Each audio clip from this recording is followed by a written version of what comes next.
Hi everyone, it's Jerry again here. So in today's video what we're going to do is we're going to investigate Kolb. As you'll see from my rather shoddily done Photoshop there to the right, that is David Kolb, famous for his experiential learning cycle. And what we're going to be doing in the video is we're going to be looking at the key skill of being able to critically evaluate theoretical ideas. Now, this is a very large component of your Module 2, linking theory and practice, because what we're trying to do is we're trying to shorten the gap between these external big ideas, tools and frameworks about teaching and learning, and shorten the gap between them and our own practice. And one of the ways that we can do that is by getting really good at forming critical and astute judgments about the theory, about its purpose, its usefulness, and about what we need to do as practitioners to adapt and tinker with these theories to make them suit our professional contexts, because our classrooms are different, our teaching approaches are different. So before we get into the skill of it, I think it's going to be useful to do a quick overview of the main essay section of your PG02 assignment. So this is where the skill of evaluating theories is most present. In fact, it's actually written into the module outcomes. So what we can do is we're just going to cover outcomes 1 to 3, which are covered in the main essay. And then what you'll have separate videos for the student support piece and the quality enhancement piece. So we won't cover them here. So learning outcome 1 then is to critically evaluate a range of pedagogic models and their application in the classroom. Right, so a range of different theories of teaching, learning, specifically having used them as practitioners. So it's not quite enough to undergo a critique at a kind of abstract or philosophical level, although that can certainly be involved. Really what we need is for you to be trying these things out and then forming a judgment based on having used them. And you'll see that learning outcome 2 is almost identical. It's another critical evaluation, but not just of a range of general models of teaching and learning, specifically looking at models and practices. So again, in practice in the classroom or your professional context, if that's different, specifically focusing on feedback and assessment. And then learning outcome 3, slightly different, is to critically analyse the creation of a positive and effective learning environment. So really what we're asking you to do is to examine a particular learning environment, classroom, small group, big group, maybe even one-to-one, and to pick apart the various factors that are involved with creating and maintaining a good dynamic. That might be in terms of engagement or positivity or student empathy or student relationships. So the thing that I would note is that across these 3 learning outcomes, it sounds like an awful lot, doesn't it? Because you've got a range of models in 2 outcomes, learning environment in a variety of settings. And what I don't want you to think is that you have to have separate examples and instances for every single one of these outcomes, right? Because if you go down that route, you will spread yourself a bit too thin and you won't have the opportunity to go really deep and to form a critical evaluation or analysis. Later on, I'm going to unpack what that means. But essentially, this is written into the assignment brief. Right, so what we ask you to do is to read those 3 outcomes, internalize them, think of particular models and examples that are interesting, and then what we ask is that you write an essay. We suggest about 2,500 words within the module 2, where you are making an explicit claim for your achievement of learning outcomes 1 to 3. Right, so you will pick the theories that you're going to evaluate and talk about the learning environment with. You're going to discuss those and very explicitly link them back to learning outcomes 1, 2, and 3. So, a particular theory might be a pedagogic theory in that it's about teaching and learning. You might also want to reference, if you're talking say about learning outcomes, you might be talking about how students are achieving those learning outcomes, which forms part of learning outcome 2, which is about feedback and assessment. That might be tied in there. Similarly, learning outcomes might impact on the learning environment in some way, on the vibe of the group. Having a shared sense of direction might do something to the group dynamic. So essentially, within these 2,500 words, you are choosing your own theories and examples to take into account all 3 learning outcomes. You don't need to hit them, you need to achieve all 3 of them, but you don't need to speak to them in kind of equal weighting or in perfect balance. There are lots of different ways that you can approach an assessment like this. And it's quite challenging because what it requires you to do is, as I said, to internalize what's expected in terms of hitting the outcomes, and then to kind of forge your own direction through it. So the way to do that, I think most positively, is before you start, get really set on a focus and kind of define the scope of what you're going to talk about. Because you really don't have many words. 2,500 words might sound like quite a lot, but in fact 2,500 words to do a critical evaluation of anything is quite challenging, right? So you do need a clear focus. You really need to specify kind of beforehand the theories and examples you're going to be talking about. And as I said before, your 3 learning outcomes overlap considerably. So a particular theory that you choose to evaluate might cover 2 or maybe even 3 of them. So another example, say you were choosing a particular model of peer feedback, right? And there'll be, there could be a specific author or theorist that you're referencing here. Well, it is a pedagogic model because it's talking about the teaching and learning process in some way. You can make a claim for that. And then similarly, well, it's a model of peer feedback, so it is a model or a practice of feedback and or assessment. But similarly, in order for peer feedback to work really effectively, the students involved probably need to have quite positive relationships with each other, or at very least, there needs to be a culture of trust and of safety within the room. Otherwise, students won't feel able to put forward their honest views. Or I suppose even worse, they might choose to, put forward confrontational views and things like this. And similarly, even the act of using peer feedback activities, that might itself impact on the learning environment and the relationships. You might use a particular theory that doesn't go so well and it has a kind of disjointed or a jarring impact on the vibe. Or actually maybe just getting students to share, communicate and collaborate, maybe that itself is building trust in the room.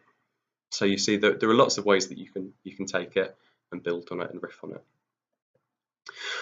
So what I would suggest is that within the essay, when you come to write it, in order for you to hit the depth and give yourself space enough to really talk critically and to investigate meaning and things like this, just choose 2 particular areas of focus. So if you want to think about it like this, kind of put your sights, put your crosshairs on 2 particular theories, whether that's kind of Kolb under the microscope, or Benjamin Bloom, or maybe medal emission feedback, something like this. And in some way, make sure that both those theories and what you're going to discuss in each section will map across to the 3 learning outcomes. We'll talk about this a bit later in the course, but what you'll want to do is you'll want to either introduce each theory and how they map across the outcomes, or as you go through the sections, just kind of note and signpost to us when you're talking about each particular learning outcome. Because if you go back to the assignment brief, it's an explicit claim, so you're kind of making that transparent to us. So because this module is about linking theory and practice, there are a couple of ways in which you can link and you can form a conversation between what you do in the room or in your professional work and the ideas and the theory. So first way you'll be slightly more familiar with because it formed part of your PG01 is the process whereby you take a theory. For example, Grant Wiggins has the 7 characteristics of good feedback. Right, that's one particular theoretical idea. You might take that, read about it, and then that can form a lens. It can form a framework through which you examine what's going on in your practice, potentially look at improvements that you can make, plan to do things differently, all through the perspective and the lens of that particular theory. Right, so it's like you're looking at and you're improving what you do based on drawing upon theoretical ideas. And again, that's very similar to your Module 1 assignments, isn't it? Because you were looking to take an informed approach, an evidence-based approach to developing your own practice. And actually the cornerstone skill of the PG01 essay was to undergo a critical evaluation of your practice. Now, the slight difference in PG02 is that you can also start from your practice. So based on your experiences, we'll keep with the same example, based on your experiences of receiving feedback as a professional, maybe also as a learner, well, your experiences are also a lens. They're also a particular viewpoint and a framework through which you can examine and evaluate the theory itself. Right, so it's not like these big ideas are necessarily, true or necessarily better just because they've been built up in a particular way through experimentation. Well, as you'll know by doing your action research project in particular, we're all constantly forming knowledge about our own practice based on our experiences. And actually, in particular in Module 2, we're taking a very mindful approach to developing that knowledge about theories. Well, that's a hugely useful framework to then turn our eyes back upon the theory and form a critical judgment about how good it is or not. Now, the key to your main essays, or I suppose the key to Module 2 in general, is that actually we need dialogue that goes in both directions. So whether you start from the theory, use it as a lens, improve your practice, and then go backwards and use what's happened to evaluate the theory, or indeed if you start from the other perspective, which can work. You start from your practice, look at the theory, then use the theory after you've kind of evaluated it in some way. I think both can work. We're after that dialogue. We're after an interrelationship between these big ideas out there that we see and what we're doing in the room. So that's essentially the cornerstone point of the module. This video specifically, we're going to look a bit more at ways, sort of techniques or perspectives that you might choose to inform that final stage of how you evaluate the theory. Because it turns out, I think that's one of the more troublesome skills. Actually, in some ways, it can be quite easy to evaluate our own practice or evaluate how we've used the theory. But forming a critical judgment of these big, in most cases, quite well constructed tools and frameworks, that can both seem a bit daunting and in practice can be quite challenging to find things that are wrong, based on our experiences. Often we feel like we've got quite kind of incomplete data a lot of times. So what I'm going to do, I'm just going to take you through a few different options you might choose. You certainly don't have to choose all of these, but ways that can kickstart the process or kind of might add a different perspective to the kind of evaluations that you end up doing. So yes, if you recall the outcomes in the brief, we're asking for a critical evaluation in relation to your experience of using them in practice. So it's absolutely vital that you pick a particular theory that you either have used or that you will have chance to put into practice in some genuinely kind of authentic and useful way. It's not very useful to evaluate a theory based on sort of having fudged it or not really being sure if you're using the theory or not, but it's kind of similar, so you can make a judgment. No, I mean, you will always have to change it. There will always have to be some kind of reasonable adjustment that you're making, especially if you're using a theory that, say, has been developed based on school education. Working in HE at BIM, you'll probably need to be adapting things for adult learners, right? So there are lots of ways that you can make reasonable adjustments, but it does need to be an authentic application of the theory. Otherwise, any kind of critique that you make is just not going to be very well founded from the start, right? So having done that, having put these things into practice, trying some stuff out in your class, really for me, what critical evaluation boils down to is three things. So having tried it, it's doing a bit of an analysis of the results. So specifically from using the theory in the class, what happened when you tried it? Why do you think that happened in that particular way? What was going on that caused the reaction or outcome? And have you got clear evidence for that? Right.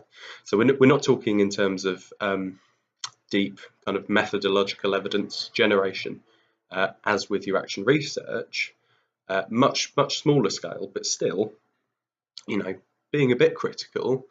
Are you clear on key behaviours, clear kind of outputs or developments, or maybe internal evidence that are forming part of the picture for you?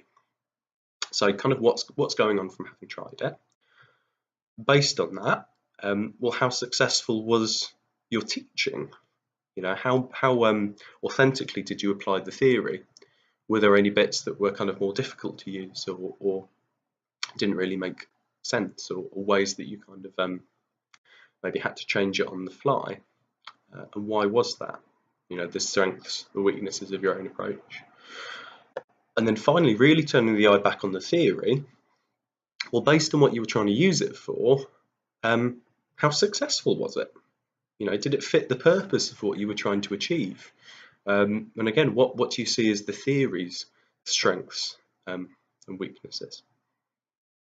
And you will also remember, I'm going to flick through a couple of different frameworks here. You will remember this slide, right?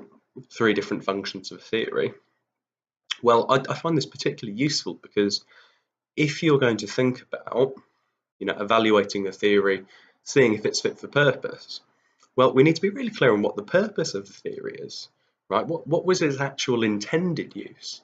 It's all well and good me evaluating a particular model of learning outcomes, right? But if my critique of learning outcomes is that didn't really spark much debate in the room, well, are they really designed to do that?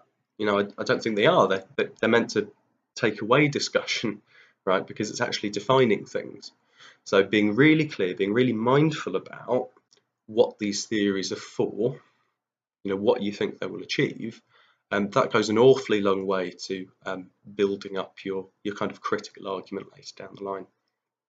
So if you remember, theoretical ideas sort of have 3 different purposes, right? You can slice it lots of different ways, but this tends to be helpful. It's their predictive power, based on whether they can foresee events, predict certain causes, certain effects. And educational ideas tend not to be very good at predicting outcomes. Classrooms are very messy and complicated places. So there's kind of always a bit more going on than that. You do get theories in education that are pretty effective at prescribing courses of action. And I suppose even that contains some kind of predictive element because you're predicting that it's going to have a successful outcome. But certainly the sort of tools, techniques, methods that are used to try and increase student learning, get a particular outcome, build a curriculum, give feedback, these kinds of things. There is a slight semantic element where you might make the argument that, well, that's not a theory, that's a technique.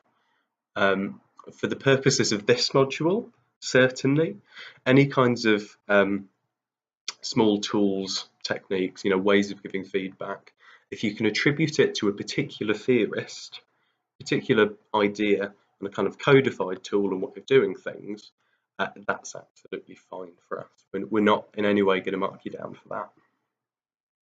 So as well as prescribing particular courses of action, you also have theories that help you explain, help you make sense of what's going on, whether that's in the classroom or inside a particular learner's head. We're talking a lot about constructivism, excuse me, at this point in the course. So constructivism is one explanatory model for how learning happens. Kolb's experiential learning cycle, that's another explanatory theory of how learning happens in particular contexts. There are other particular ones about motivation or mindset or student engagement. And again, the way that you would use and put these theories into practice, certainly these kind of bigger framework theories, you'll probably have to do a little bit more work to adjust how you're putting these things in practice.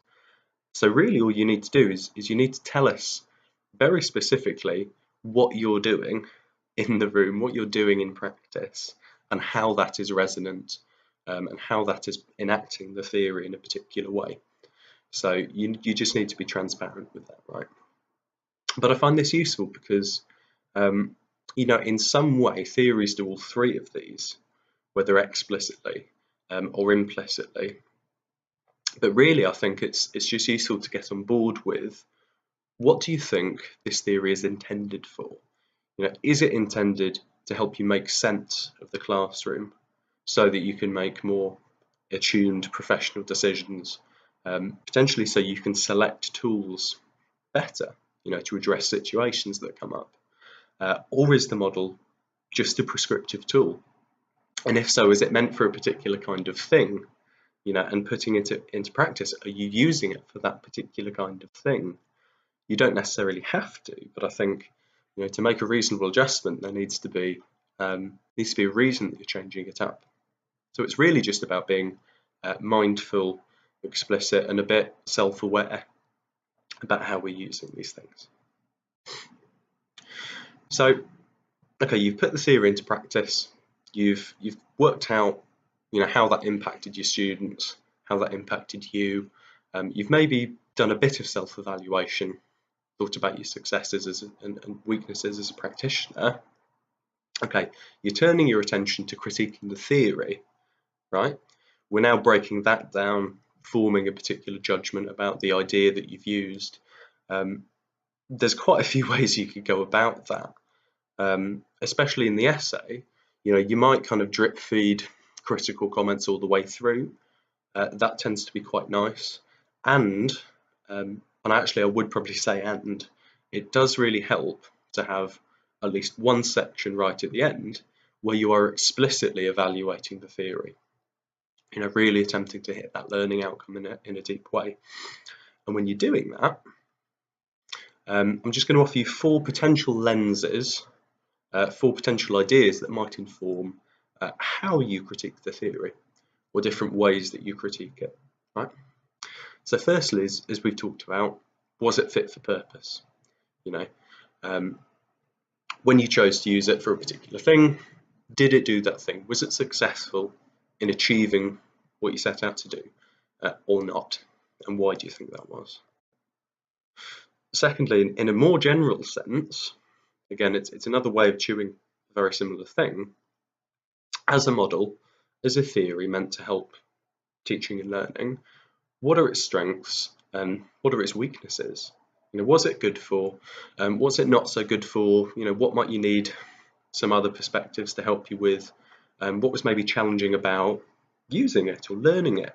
What was the theorist kind of unclear of in how you should apply it, maybe?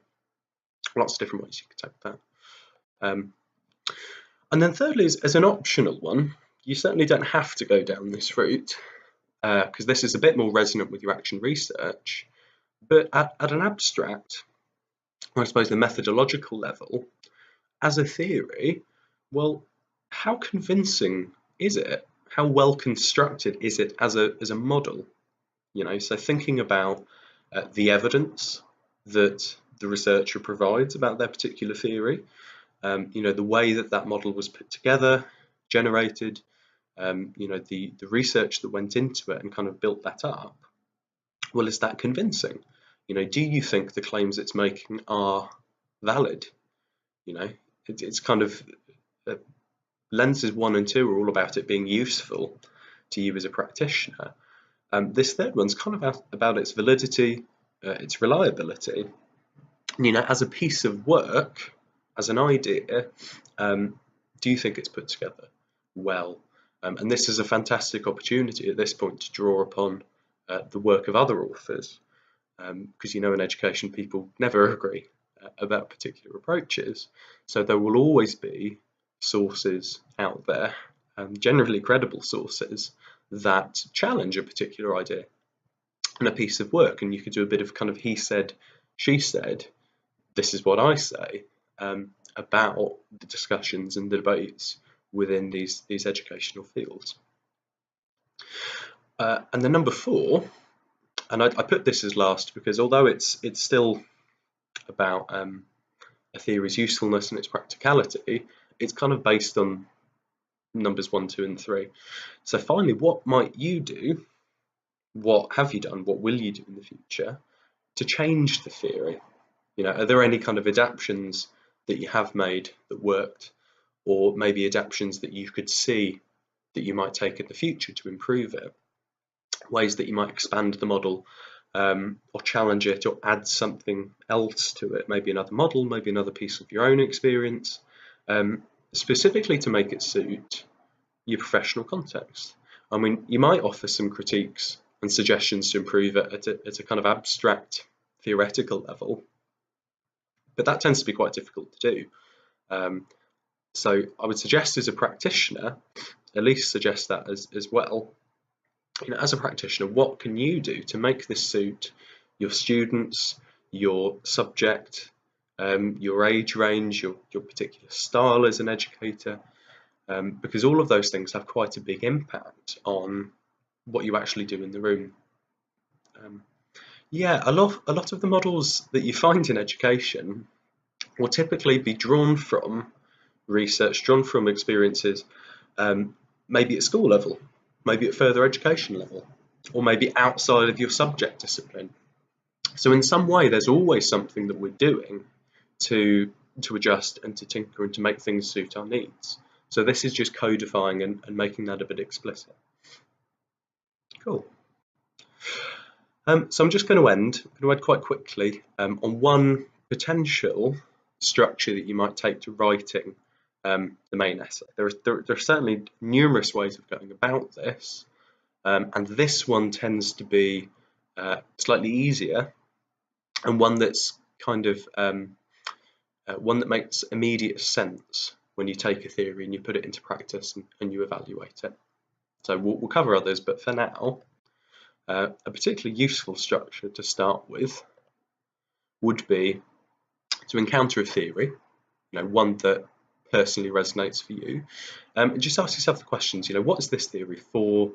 Why does it resonate with me in any particular way? And picking it up and intending to use it, what are you trying to do?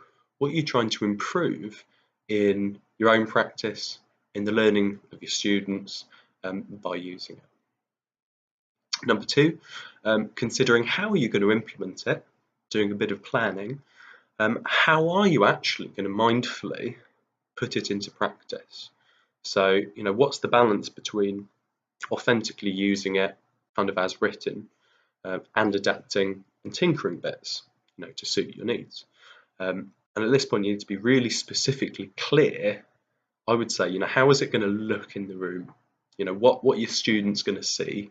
I suppose writing in the past, what did they see, right? Number 3, as you're using it, having used it, so how can you account for the impact?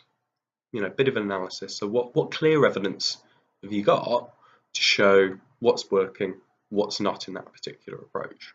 So just being mindful of knowing your impact. Number 4, okay, knowing what's happened in the room, having put this thing into practice, Why, why do you think things have happened that way?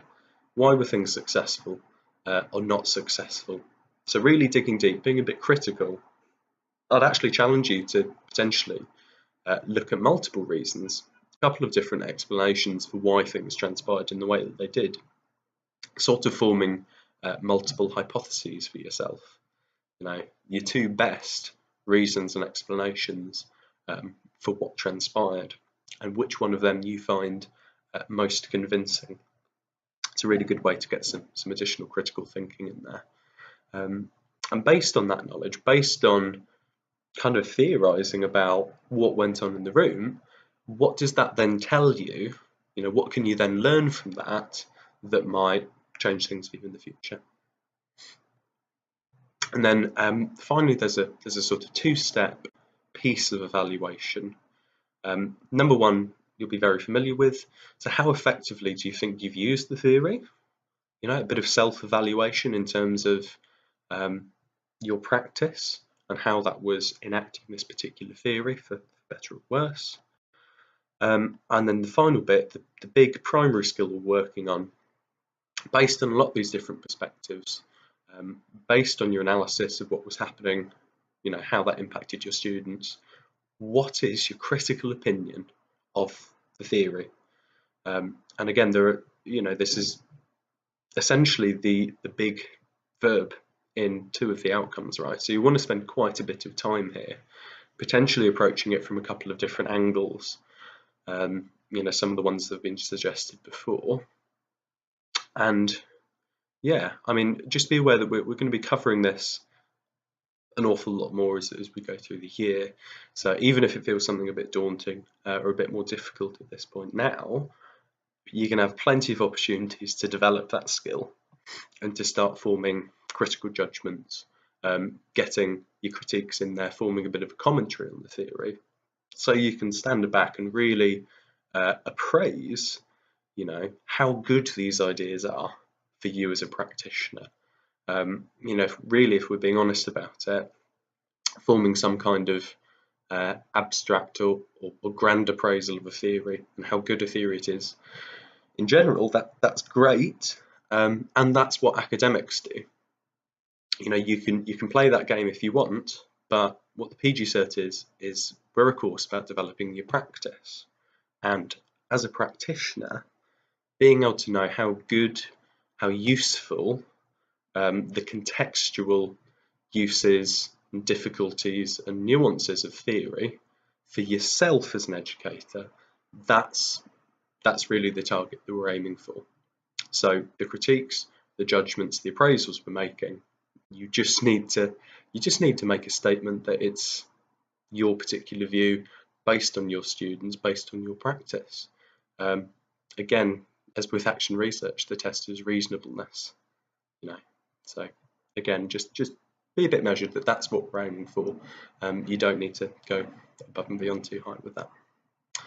Cool. So that's it for this video. I hope it's been helpful. Gone through an awful lot, and I will look forward to seeing you soon. Take care.